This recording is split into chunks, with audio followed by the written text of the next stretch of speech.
On this episode of the Bowser Journal, come with us as we prepare for Hurricane Dorian.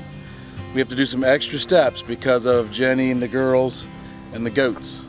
Gennie Goose Goose! You checking for predators, baby girl?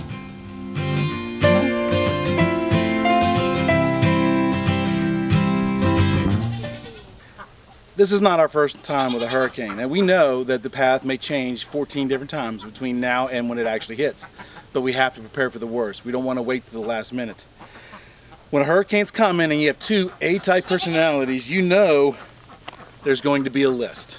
So we got to make sure that we get everything done on this list before the hurricane. Gennie, you got a boyfriend now. Yeah, George. He loves you. Uh-huh. Wanna go for a walk? Come on.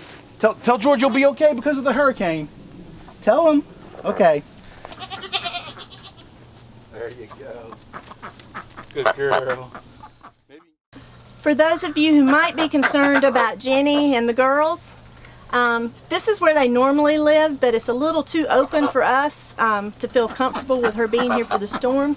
So when the storm starts getting bad, we're going to move them in so they can bunk with the goats. So we'll go show you that area right now. We set up our goats inside our new barn area here, so they have a really secure location. So if the storm gets bad, like I said, we're going to move Gennie and the ducks in here. We'll walk in and show you this setup now. So this is the goat setup that we have. We'll be able to put the ducks and the goose, they'll have plenty of area right in here and be completely protected from the storm. As you can see, there is some opening over here. This second half that you see all the stuff that's piled up in the room over here, this is going to be Chuck's future shop. So it's a work in process, and right now there's a lot of storage in there. But you can see that there's an opening here in the wall. We're going to go ahead and wall that up today with just some plywood so that the wind doesn't whip through here and keeps them more protected. To make our jobs a little easier around the ranch, we have automatic watering stations set up. Basically use 55-gallon drums, and they're piped with aqua tubing to water the ducks, the goats, and Gennie.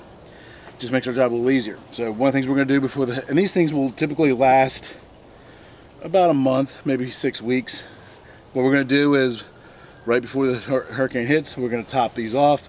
That way they're fresh. That way we know that they'll always have water for at least 2 weeks. Because one thing that happens, because we live in the country and we have well water, if we lose power, we lose water. So it's essential that the animals have enough water to drink. We also need to make sure that we have enough hay, because we put bedding down in the goat pen and the duck pen, and also the goats eat the hay as well.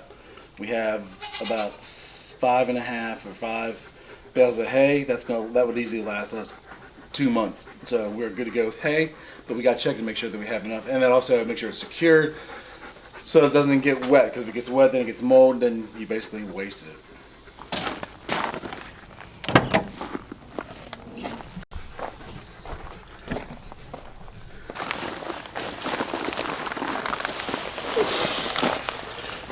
We need to make sure we have enough chicken feed and goat feed to last, so we are good there. We have electric Premier 1 fencing to do rotational grazing for the goats. I don't want the wind taking this and blowing it away or causing problems with it, so we're going to take this up temporarily and then store it safely in the shop. Okay. And then maybe get our normal hurricane preps, stocking up on some water, getting gas, topping off the tanks for the vehicles, stuff like that. But now we have to take extra steps because of the animals. Step number 1, lots of gas.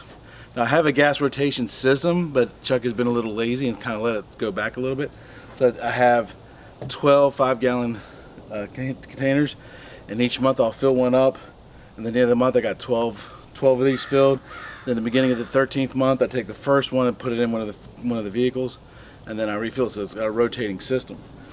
But we need to make sure that we have gas, because we need to make sure the generators can run, so that way we can make sure that the aquaponics stays up and running, and in case we have to do anything for the animals. And to keep our freezer going, the one that's got all of our chickens that we just harvested. We don't want to lose all that meat. One thing, I hate the new gas cans, the spill proof, because they are never spill proof and they always break. They do make replacement caps that you can buy for these. I'm getting some so I can store these, but as you can see, these are broken, so I got to make sure that they're covered off and stuff. So, you know, if you get this ones, make sure you get the replacement nozzles for them. We've already started some of the plants for our late fall and winter garden, so we'll have to make sure we take these and put them in a safe location so they don't get blown away by the wind. You don't have to worry about these guys. They'll be safe inside with us. Make sure you keep us in your prayers and everyone in Florida or in the path of the hurricane. And stay tuned to our channel because we'll be giving you updates later after the hurricane has passed. Until next time, live your own story.